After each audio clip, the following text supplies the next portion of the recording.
Hi guys, welcome back everybody. This is Stan here with you. Hope you're all having a great day today. So the other day I was wondering about what would be a possible upgrade to the RR310, especially keeping value for money in mind. Now before that, you need to know what I consider an ideal upgrade to the RR310. Definitely, it should have more power than the RR310, at least double the power of RR310 in horsepower and torque. Also, its pricing should be somewhere between 5.5 lakhs to 6 lakhs on the road, considering that the RR310 is now close to 3 lakhs on the road. So the upper limit should be around 6 lakhs. And most importantly, the upgraded bike should not weigh a lot more than the RR310. The RR310's curb weight is around 174 kgs. So the new bike should be somewhere around 15 to 20 kilos more than the RR310. And that's the upper limit, because this moving around this 174 itself was a bit difficult for me. And then heat management should be perfect on the new bike, because the RR310's heat management is superb. It doesn't hurt your foot at any speed and is very comfortable. So the new bike must have perfect heat management, and most importantly it should be feature laden. That is, it should have the latest features such as the TFT screen, the LED lights, better tires and smartphone connectivity features, and also it should be a very good looking bike. So now let's consider what all bikes are available in the market for us today. So obviously the first bike that comes to mind is the 2021 Ninja 650, which has received some upgrades right now, like the TFT screen and the LED lights, as well as new tires. The bike looks awesome. It is light in weight. It actually ticks all the options that one needs. Like, it has almost double the power at 67 bhp. Its torque is more than double at 64 newton meters, and its curb weight is around 192 kg. So that's also 20 kgs more than the RR310. So it's actually a perfect bike, but the issue is that its price has increased a lot right now. Few years back the on-road price was around 6 lakhs for this bike, but currently the price of this bike is more than 7 lakh rupees on road. So that is one downside to the Ninja 650, because its pricing is way above what one would consider as value for money. The second bike that comes to mind is the Interceptor 650. Okay, it's not a fully fed motorcycle, it's a naked motorcycle and it's a cruiser. But you cannot ignore its value for money proposition. It's just around 3.5 lakh rupees on the road, but it has enough power, it has drop dead gorgeous looks, and it has the iconic brand name, that is Royal Enfield. So if you see its horsepower rating, it is around 47 bhp. It has a torque of around 52 newton meters. But the biggest downside to this Interceptor 650 is its weight. Its curb weight is around 202 kgs. So that's a big drawback for this vehicle. The Inter 650 also does not have a gear lever indicator. So that is one drawback I see. And also heat management is an issue in this vehicle, because the engine is exposed and it is really hot. It doesn't have any other heat management like the RR310 or the KTM's. Performance is good, pricing is good. I don't think it's an upgrade to the RR310. Next we have the CBR 650R from Honda. Well, this actually ticks all the boxes. It has a 4-cylinder engine. It has massive power. It's around 87 bhp, and its torque is around 16 newton meter. And the 650R's curb weight is a bit high. It's around 210 kg. So that's one drawback with the 650R.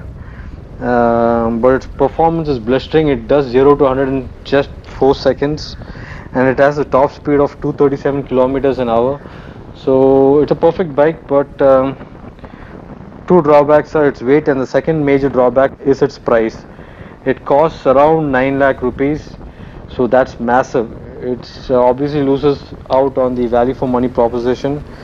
So again, that cannot be a perfect upgrade to the RR310.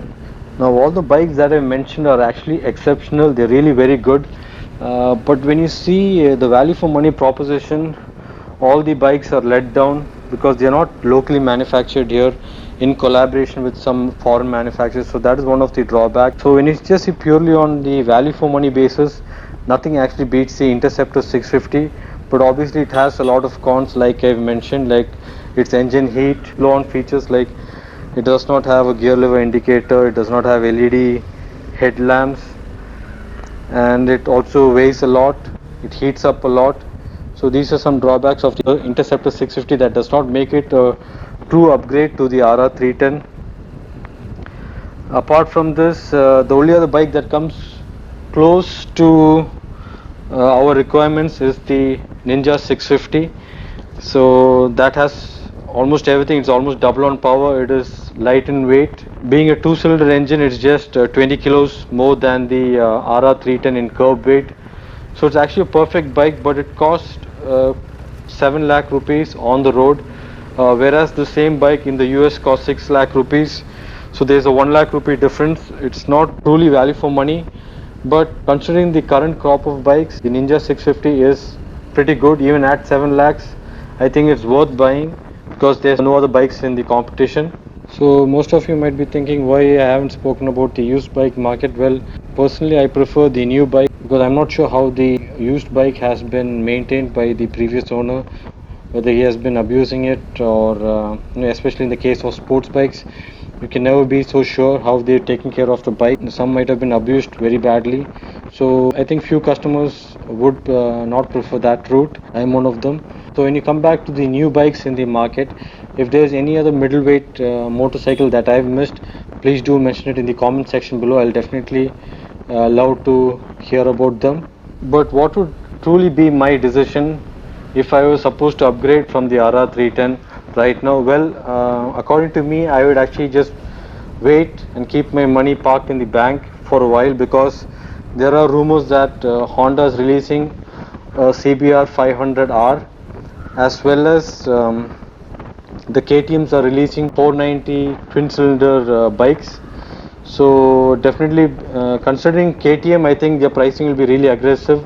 So then we might get a perfect bike in the within the 6 lakh rupees range, whereas Honda, I don't think their pricing will be value for money, because considering their recent bike releases have all been very expensive. So I don't expect anything different also from the 500cc engines that Honda is going to release. Is definitely going to be more expensive, above the 6 lakh rupee threshold. So if it was my money, I would definitely wait for KTM to release their new bikes, as well as Honda to release their 500cc bike as well, and then check out the market, because I'm sure KTM's pricing will be very aggressive and their bikes will be feature laden, they'll be light in weight, and it will definitely meet all our requirements for an upgrade from the RR310.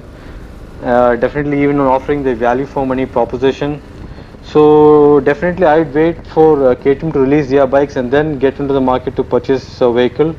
But if I'm going to purchase a bike right now, it would definitely be the Ninja 650, although I think it's overpriced by 1 lakh rupees due to the different taxation. So yeah, so I think my decision would be to stop and wait for the KTM twin cylinder motorcycles. Yeah, so that's it guys. I hope you liked this vlog, and if you did, please do hit the like button, and please don't forget to subscribe to my channel. Thanks for watching. Until next time, this is Stan signing out. Bye bye.